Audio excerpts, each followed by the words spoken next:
Hi Libra, welcome to Higher Source Tarot for your April 2022 Is It in the Cards Love Tarot reading. This is a reading for all Libra, Sun, Moon, Rising, and Venus. Thanks to everybody for all the support. I send you love and positive energy every day and the energy to attract more love into your own lives. And if you are new here, welcome. I post new readings on Friday, then again on Monday. So if a reading doesn't resonate, come back in a couple of days and watch a new reading. Don't ever try to make it make sense. It's always somebody's reading, not always everybody's. So Fridays are a general reading. Mondays are a different style every week. Of course, this week will be a love reading, but then next week it'll be something totally different. So if you like tarot and you like the channel, I'd love to invite you to subscribe to Higher Source Tarot. All right, what advice do you have for Libra, Sun, Moon, Rising, and Venus about love, please? What does Libra need to know about love for the best and highest good of all concerned with Libra, please? Messages for Libra about love. All right, so we will draw 3 cards to represent your energy, 3 cards for the person you're attracting, 3 cards in the advice, then we'll have the angel answers. You have the Magician, the 7 of Pentacles. Oh, that is interesting. 8 of Pentacles. I like this. That is so cool. They have the Fool, Temperance, and the 7 of Cups. Your advice is the Ace of Cups, the Tower, and the Knight of Cups. Well, I don't mind the Tower there at all, okay? It's an awakening card. In some decks actually believe it is called Awakening because the Tower scares people. And so other creators decided not to use the same terminology because they didn't want people to have a negative connotation. Look, you've got a big transition here. I think it is so cool that you not only have a card alignment here, the 7 and 8 of Pentacles, but you have the Magician and the person you're attracting has the Fool. Okay, those are in order. You know, obviously the Fool is 0, so that comes first, but it's still significant. There's something significant here in terms of these alignments. We've got 78 cards here, so it doesn't happen easily to have cards showing up in, you know, in combinations like this. Well, you have here Sagittarius, you've got Earth, Water. Yeah, so what an incredibly interesting reading here, Libra. Well, you've got a big transition. The Magician is probably the most ultimate transformer in the whole deck. The Magician, of course, though, is crowned by this infinity symbol, so it's really using your mind to create. Be clear about the characteristics of the person you want to attract, not the specific person, but what characteristics are you looking for? Speak it out into the universe. Allow the vibration of your voice to be part of your assets, part of your toolkit. The Magician brings heaven to earth, and with the Magician, you will attract trustworthy people. The Magician will not be fooled. The Magician is magic with a K, so it's really more like science or even metaphysics. It's not a stage magician. It's not creating illusions. It's getting rid of them. So it's seeing exactly what you want, being very clear about it, and bringing it into your reality. So in a relationship, you're attracting great communication, passion, love, financial stability. You've got all the elements. There's a lot coming to the table, okay? There are very few tables in the tarot, and so that's symbolic of bringing, having a lot of depth, having a lot of, you know, in some cases it's assets, but in this case it really is that deeper meaning of a relationship that's meant to be. So with the 7 of Pentacles, that's a card of seeing the creations of your mind, okay, into your physical reality. And now money grows on trees in the tarot, yes, but in terms of a love reading, it's seeing the stability. So even if you haven't attracted someone yet, or you're just getting to know the person, they're telling you that it's going to be a stable relationship. It's going to be a relationship that grows and flourishes over time. It's certainly not stagnant. And so the 7 of Pentacles too can be an energy of, what's next for me? When is this going to happen? I do get for somebody here within the next, it feels like even the next 2 months, you know, seeing some kind of a movement forward. If it's in a relationship already, I feel like in the next 2 months, it could get very serious.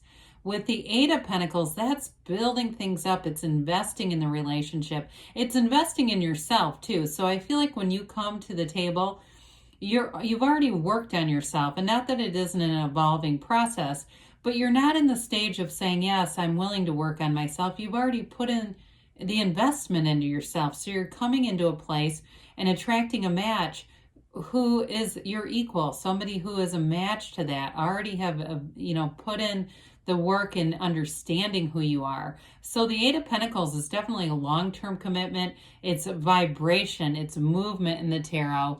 It's an energy, too, of unity. It's rhythm. So there's definitely an evolution here in terms of a relationship.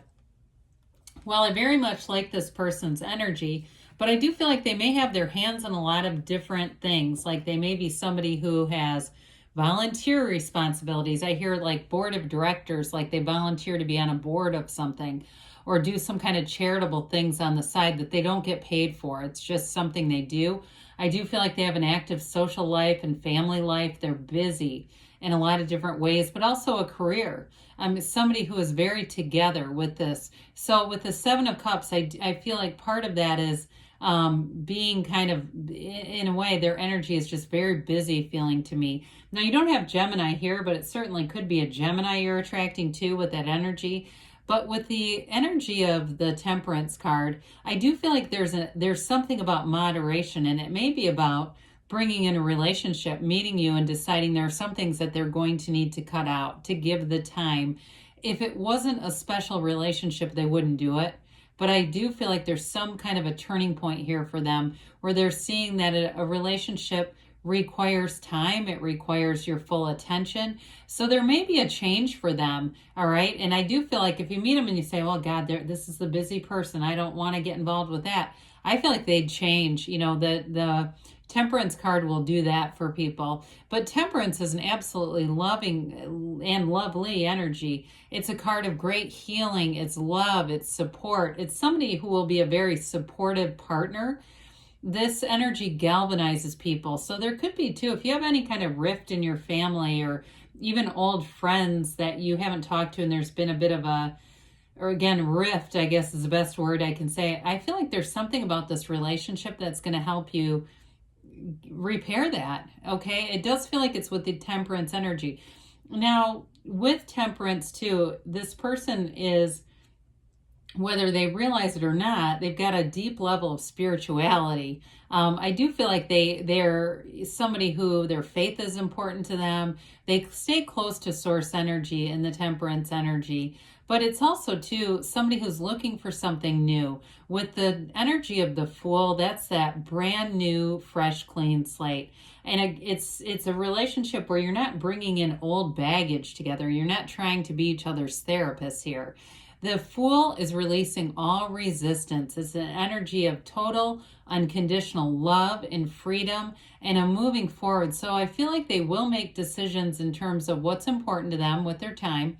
But with this energy of the Fool, they can't wait to get to know you. They want to be with you. They can't wait to get out and see the world together, to jump both feet into this relationship.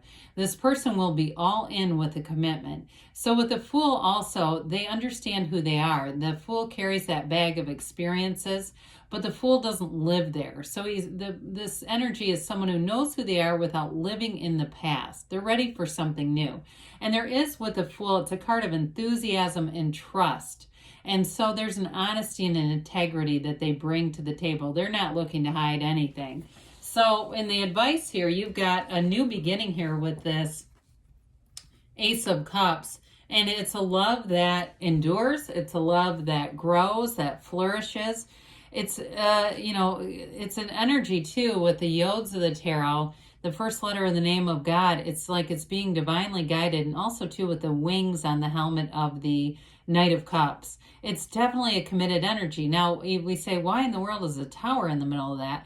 Well, the tower represents an awakening, so it can be a breakdown that's a breakthrough.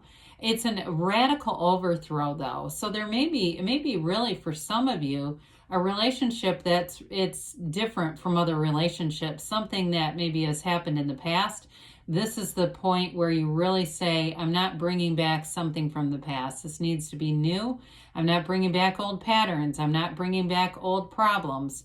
And the Tower will help you do that because it's a release. I mentioned before in some decks it's called Awakening. Some it's called Release. And it really is about letting go of the mind, letting go of the ego attachments, and just moving forward into a radical new life, okay? It gives you a new perspective. And I still feel like the heart of it all is a new perspective on relationships in general and what we need to do to nurture those and grow.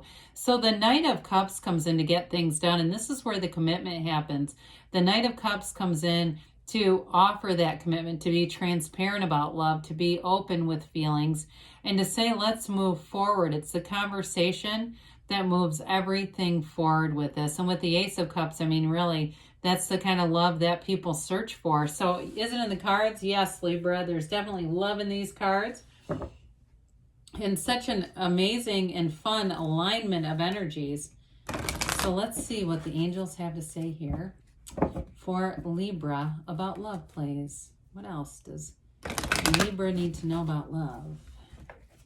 Love messages. Whoa, for Libra. You know what I'm going to do? I'm just going to take this card because it went flying. Okay, so we're just going to pick that up because it was one single card.